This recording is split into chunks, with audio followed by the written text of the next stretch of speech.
저와 여러분이 연주에 공연을 관람하게 되어지면 어두운 무대 속에 조율을 마친 단원들이 갑자기 일제히 일어나서 입장하고 있는 지휘자에게 경의를 표하게 되어집니다. 그리고 손짓에 따라서 연주가 시작되어지고 부드럽게, 정교하게, 또 강렬하게 곡의 하모니를 이끌어가는 지휘자, 그의 해석에 따라서 곡은 새롭게 창조되어집니다. 내 손에 들려진 악기, 그간 땀 흘려 준비해온 곡, 주어진 악보를 인지하면서도 몸짓, 표정, 눈빛을 따라 지휘자와 호흡을 따라가는 연주자들. 연주자들에게는 옆 파트의 악기들의 소리는 잘 들리지도 않고 자신의 연주가 관객석에서 어떻게 들릴지는 알 수 없지만 어긋난 박자, 소리들을 하나로 모으고 하모니를 만들며 곡에 생명을 불어넣는 지휘자. 우리의 눈과 마음은 오직 전체의 하모니를 만들어가는 지휘자에게로, 하나님에게로. 2025년도 새 올해도 저와 여러분에게 새로운 곡이 주어졌습니다. 곡의 시작과 끝이 지휘자의 손에 달려있듯 한 해의 시작과 끝도 오직 우리 주님의 손에 달려 있습니다. 내게 주어진 모든 자리에서 그분의 생각과 그분의 마음에 공감하고 하나님과 한 마음 되어 최선의 연주를 올려드릴 때 아름답고 조화롭게 이끄시는 천상의 하모니를 온 세상이 듣게 될 것입니다. 오늘 저와 여러분이 사는 시대를 4차 산업혁명의 시대라고 이야기합니다. 속도의 시대라고도 이야기하지요. 급변화의 시대로 경쟁, 속도, 추월, 일상의 자연스러운 용어가 되어졌습니다. 현대인들은 아침 일찍부터 밤이 늦도록 이리 뛰고 저리 뛰기에 바쁩니다. 경쟁에 뒤처지지 않기 위해서 남들보다 한 걸음 더 반박자 빠르게 사는 것이 미덕으로 여겨져 가고 있습니다. 속도를 늦출 필요가 있다고 문제를 제기를 함에 있어서도 속도의 힘, 성공을 위한 지금 더 빨리 시대를 살아가고 있습니다. 그래서 세상의 평균 속도가 점점 상승하고 가속하고 있는 거지요. 가속 페달을 무한 질주하는 삶을 살아가고 있습니다. 신앙인의 경우도 외회가 아니지요. 속도보다 방향이 중요한데 가속 페달, 무한 질주하는 삶을 살아가고 있습니다. 예배도 빨리 끝내고 설교도 빨리 끝내고 교인들은 수단과 방법을 가리지 않고 빨리 부자만 되면 하나님께 복받았다 생각하고 목사도 수단과 방법을 가리지 않고 빨리 교회만 성장시키면 성공이라는 생각에 사로잡히게 되어지고 있습니다. 그렇게 하다 보니까 얻는 것도 있지만 양보, 고요함, 깊이, 자성을 잃어가고 있는 것은 우리 현대인의 큰 손실이라고 할 수 있습니다. 현대사회가 급속도로 발달하여 생존 경쟁이 극심해 갈수록 빨리빨리 시대, 가속화 시대에 우리 신앙인에게는 주님 앞에서 주께 연락되기를 원하는 삶이 필요로 합니다.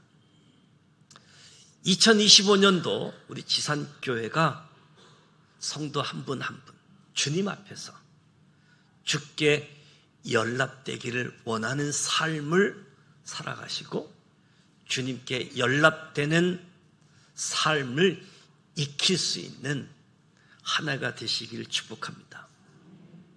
신앙생활의 열쇠는 바른 이해, 바른 알미라고 할 수 있습니다. 신앙생활의 출발점은 하나님을 바로 아는 것입니다. 하나님을 바로 알고 그 다음에 자기 자신을 아는 거지요. 더 나아가 이웃을 제대로 아는 것. 신앙생활은 하나님을 알고 자신을 알고 이웃을 아는 것. 신앙은 아는 것이 우선입니다.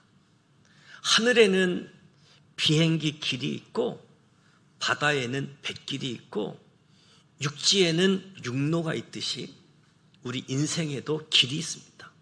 성경은 사람이 마땅히 가야 할 바른 길을 기록하고 소개해주고 있습니다. 하나님은 하나님 백성들이 영원 구원받을 뿐만 아니라 이 땅에 사는 동안 그들의 삶이 더 풍성해지기를 원하시는 하나님이시지요. 이것이 저와 여러분을 향한 하나님의 본심입니다. 그래서 독생자를 보내주셨습니다. 주님께 연락되기를 원하는 삶. 첫째는 묵상이 있는 삶입니다. 묵상이 있는 삶. 사람이 떡으로만 살 수 없는 것처럼 활동으로만 살 수 없습니다. 묵상의 삶이 필요합니다. 떡으로만 살고 활동으로만 사는 것은 나무의 꽃이라고 한다면 묵상의 삶은 나무의 뿌리와 같기 때문에 묵상의 삶이 필요로 합니다. 성도의 삶은 여호와의 율법을 주야로 묵상하는 삶인데 성도는 성경에 나타난 하나님의 뜻을 묵상하는 일.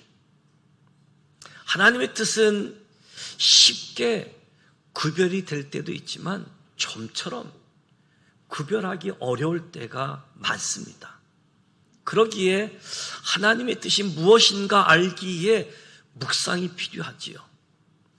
사도 바울도 아시아 전도 계획이 막힐 때에 하나님의 뜻이 무엇인가 알기 위한 드로아의 묵상이 있었던 거지요. 또한 하나님의 뜻이 구별되었을지라도 하나님께서 왜 이렇게 작정하셨는지 그 뜻의 의미가 쉽게 이해되지 않는 경우도 있습니다. 그러기에 하나님 뜻에 대한 묵상은 우리 믿음의 사람들, 성도 생활의 한 부분이 될 수밖에 없는 거지요. 성경에 나타난 하나님의 뜻을 묵상하는 삶. 두 번째는 이 역사에 나타난 하나님의 능력을 묵상하는 겁니다. 우리 역사에서 발견할 사실은 인간의 지혜, 인간의 업적이 아니라 그 이면에서 움직이시는 하나님의 능력입니다. 이 사실을 바로 파악해서 가르치는 것이 역사에 대한 바른 관찰이고 역사에 대한 바른 교육이지요. 구약 성경은 이스라엘 민족의 역사 속에 나타난 하나님 능력에 대한 묵상입니다. 출애굽의 역사, 광야 생활사, 가나안 정복사, 열국 침략으로부터 구원사. 이 역사 속에 나타난 하나님 능력에 대한 묵상의 연속이 구약 성경이지요.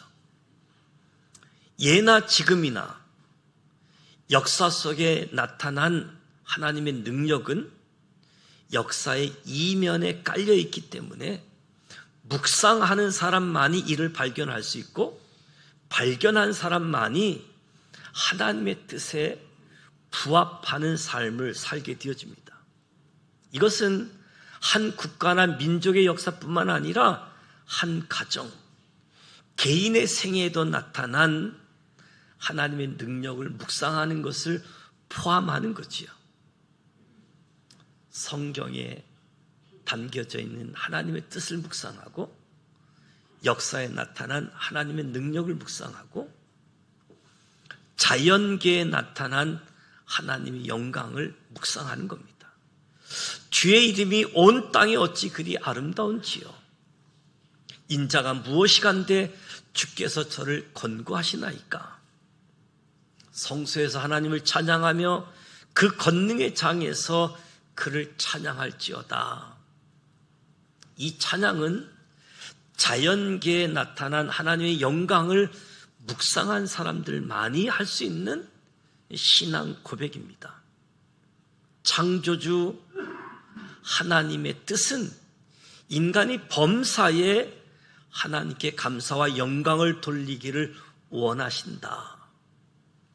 성도를 성별하게 구별하신 하나님의 뜻은 성도가 거룩하게 살기를 바라는 것인데 이것은 자연계에 나타난 하나님의 영광에 대한 묵상이 계속될 때 가능하게 되어지는 거죠. 그래서 여러분에게 소풍을 가고 야외를 갈 때 자연 신방이라고 이야기한 것도 자연계에 나타난 하나님의 영광을 묵상했으면 좋겠다. 우리 신앙인이 성경에 나타난 하나님의 뜻을 묵상하면서 살 때 탈선을 방지할 수 있습니다. 역사에 나타난 하나님의 능력을 묵상하고 살 때 어떤 역경에서도 승리할 수가 있습니다. 자연계에 나타난 하나님의 영광을 묵상할 때 거룩한 성도로 거룩 순결을 간직할 수 있습니다. 그러기에 우리 신앙인에게는 묵상이 있는 삶이 필요로 하고 묵상이 있는 삶을 익혀야지 됩니다. 주님께 연락되는 삶.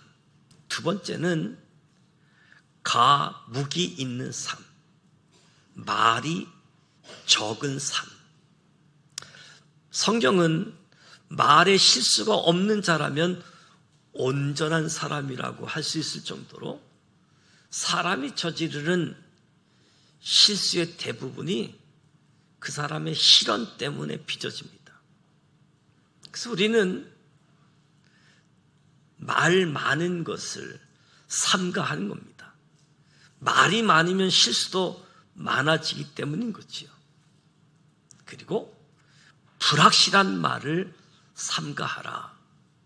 듣기는 속히 하고 말하기는 더디하라. 그러니까 신중히 생각한 후에 말하라는 뜻이지요. 하물며 확실치 않은 말을 다른 사람에게 듣기가 무섭게 함부로 발설하는 것이 옳은 일이겠습니까? 가격한 말을 삼가하자. 유순한 말은 하를 가라앉혀도 가격한 말은 노여움을 격발시킨다. 가격한 말을 삼가하자. 무엇보다도 조급하게 입을 열지 말자. 3번 생각해 본 후 한 번 말하라. 옛말이 있는 것처럼 오래 삭힌 것일수록 효능이 있다 하는 것처럼 조급하게 입을 열지 말자. 그래서 저와 여러분이 언어 생활을 돌아보면서 말이 적은 삶, 가묵한 삶을 통해서 주께 연락되어지는 삶, 주께 연락되어진 삶이 익히는 삶이 되기를 축복합니다. 그러나 우리 신앙인이 침묵으로 일관해야지 된다는 말은 결코 아닙니다. 신앙인일수록 필요치 않을 때 불필요한 말은 하지 않는 반면에 필요할 때 필요한 말은 반드시 해야지 되는 거지요. 필요치 않을 때 불필요한 말은 분별력이 없기 때문이지요. 필요할 때 필요한 말도 하지 않는 것은 용기가 없기 때문입니다. 우리 신앙인은 말해야 할 때와 침묵해야 할 때를 분별해야지 되는 거죠. 내가 침묵함으로 인해서 어떤 일이 크게 잘못된 방향으로 간다라고 한다면 나에게 불이익이 올지라도 말해야지 되는 거지요. 이와 마찬가지로 가묵이 필요할 때 가묵할 줄 알아야 된다. 남의 결점이나 실수에 대해서 가묵하라는 것이 성경의 교훈입니다. 말이 필요할 때는 대담하게 말하고 말을 아껴야 할 때는 말을 아끼는, 말을 줄이는 가묵 훈련이 필요한 거지요. 오늘날 한국 교회와 신앙인에게 필요한 부분입니다. 주님께 연락되는 삶, 묵종이 있는 삶입니다. 묵종이 있는 삶. 하나님의 섭리는 인간이 이해할 수 있는 것도 있지만 아무리 생각해도 이해되지 않는 것이 있습니다. 저와 여러분이 쉽게 경험하는 것은 의인은, 나쁜 놈은 잘 되는데, 의인은, 믿음의 사람들은 어째서 처참한 고난 속에서 살고 고난 속에서 일생을 마치는가? 이해하기 어렵지요. 하나님 어찌 이럴 수 있습니까? 이해할 수 없는 부분들이 많은데 저와 여러분에게 이해하기 어려운 하나님의 섭리에 대해서 몇 가지 명심할 것을 말씀을 드리려고 합니다. 첫 번째는 이해하기 어려운 섭리에 대해서 반항하는 것은 옳지 못하다. 여러분의 삶의 자리에 이해되지 못하는 일들이 한두 가지가 아닐 겁니다. 또 나뿐만 아니라 내 주변에 있는 경우에도 아니 저렇게 잘 믿는 사람이 어떻게 갑자기 하나님이 불러갈 수가 있어? 어떻게 저렇게 신실한 믿음의 사람의 사업장이 저렇게 될 수가 있어? 원망 불평하다가 신앙생활을 중단하게 되는 것을 목격하게 되어집니다. 하나님에 대한 반항으로서 합당치 못한 행위이지요. 하나님 섭리 중에 이해되지 않는 부분이 있다고 하나님을 부인하는 것은 사려 깊은 행위가 아니다. 둘째로 이해하기 어려운 하나님의 섭리에 대해서 아는 척하고 함부로 결론을 내리는 것은 잘못이다. 아무개 사업이 부진한 것, 요즘 신앙이 부실해서 그래. 아무개가 중병에 걸린 것, 신앙생활을 무심하고 헌금 생활에 인색해서 그래. 형제 불행에 대해서 함부로 결론을 내리는 사람이 간혹 있어요.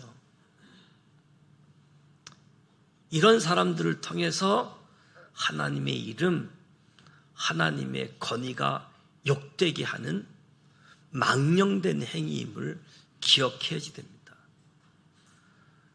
하나님의 섭리를 아는 척하고 함부로 이야기하다 보면 하나님이 마치 보복을 일삼는 하나님인 것처럼, 그리고 건강하고 사업이 잘 되는 사람은 모두 거룩하고 의로운 사람인 것처럼 잘못 인식하게 되어지는 거죠.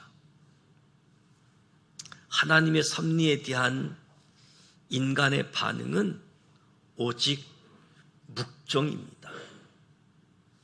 저는 오늘 어려운 말을 썼습니다. 순종, 복종, 묵종.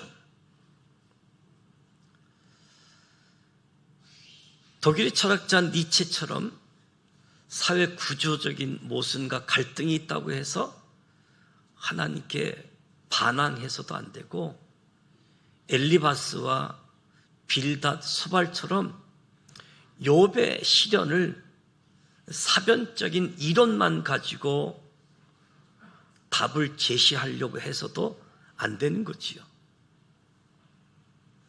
도살장으로 끌려가는 어린 양과 같이, 털 깎는 자 앞에서 잠잠한 양과 같이 조용히 말없이 순종하는 묵종이 필요합니다. 묵종의 근거는 하나님의 주권을 믿기 때문에, 하나님의 선하심을 믿기 때문에, 우리 주님 예수 그리스도께서 친히 그 본을 보여주셨기 때문에. 구약 성경과 신약 성경을 읽어보면 여러 믿음의 사람들의 묵종자를 보여주고 있습니다. 구약 성경에 아브라함이 이삭을 번제로 드리는 모습, 그런가 하면 이스라엘 출애굽 시의 무리바 사건, 확실히 모세와 아론의 실수였고 자기 자신들도 시인했습니다. 지팡이로 반석을 2번씩이나 친 것 잘못이고, 우리가 이 반석에서 물을 내라, 말이 되지 않는 말이지요. 그러나 무지한 민중들이 불평의 자극을 받아서 순간적으로 범한 가오였다고 할 수 있겠지요. 모세가 자신의 명예 공적을 가시하기한 불순한 행위가 아니었다라고 하는 것을 하나님도 인정한 사실입니다. 그럼에도 불구하고 하나님은 그들의 책임을 묻습니다. 모세와 아론의 아들 엘르아사를 호렙산 정상으로 불러냅니다. 그리고 모세에게 명해서 아론의 제사장의 예복을 벗겨서 엘르아사들에게 입히도록, 그리고 아론을 호렙산 정상에서 죽게 하십니다. 여기서 세 사람의 이대한 묵종을 보게 되어집니다. 하나님의 처사가 너무 가혹해 보이지만 제사장 예복을 벗기는 모세, 제사장 예복을 벗겨주는 아론, 제사장 예복을 받아 입음으로 제사장직을 맡은 엘르아살, 누구도 불평 한마디 없이 조용히 순종하는 모습, 실로 위대한 묵종이 아닐 수 없습니다. 신약 성경에서도 이런 묵종을 봅니다. 오순절 베드로의 설교에는 3,000명의 회심자가 돌아오도록 역사하신 하나님께서 오순절 며칠 후 스데반의 설교에는 단 한 명의 회심자도 없이 오히려 스데반 자신이 군중이 던지는 돌멩이에 맞아 죽도록 방치하고 계시니까 이 알 수 없는 하나님의 섭리, 원통한 일처럼 보일 수밖에 없지요. 그러나 스데반은 군중을 향해서나 하나님을 향해서 얼굴빛 하나 바꾸지 않고 빗발처럼 날아오는 돌멩이 속에서 무릎을 꿇고 간절히 기도하며 아주 평화스러운 얼굴로 운명합니다. 이 얼마나 위대한 묵종입니까? 우리는 하나님께 순종하기는 하되 내게 유리하다고 판단할 때에만 순종할 뿐, 여의치 않을 때에는, 이해가 되지 않을 때는 이유가 많고 불평이 많지 않나 생각하게 되어집니다. 하나님의 섭리가 이해될 때뿐만 아니라 이해되지 않을 때에도, 하나님의 명령이 내게 유리할 때뿐만 아니라 불리할 때에도 조용히 순종하는 묵종 훈련을 쌓아야 됩니다. 순종은 이해가 되어서 자원해서 하는 마음을 순종이라고 한다면, 이해가 되지 않아도 그럼에도 불구하고 의심, 의문이 있지만 복종하는 것. 묵종은 조용히 묵묵히 하나님의 뜻이니 순종하는 것을 묵종이다. 신앙인의 일상생활 중에서 하나님의 뜻을 묵상하는 삶, 역사의 배후에 나타난 하나님의 능력을 묵상하는 삶, 자연계에 나타난 하나님의 영광을 묵상하는 삶, 그리고 말을 줄이는 감옥한 삶, 그리고 묵종을 익히는 삶. 이 삶을 살 때 우리 주변에 빛을 발하게 될 것입니다. 오늘 시편 기자는 진솔하게 고백합니다. 자기의 허물을 깨닫게 해달라. 나를 숨은 허물에서 벗어나게 해달라. 고의로 죄를 짓지 말게 해달라. 진솔하게 고백하면서 나의 반석이시여 나의 구속자이신 여호와여, 내 입의 말과 마음의 묵상이 주님 앞에 연락되기를 원합니다. 이 고백이 저와 여러분의 고백이 되어져서 2025년도 한 해 주님께 연락되는 삶을 사시기를, 그 삶을 익혀가시기를 주님의 이름으로 축복합니다.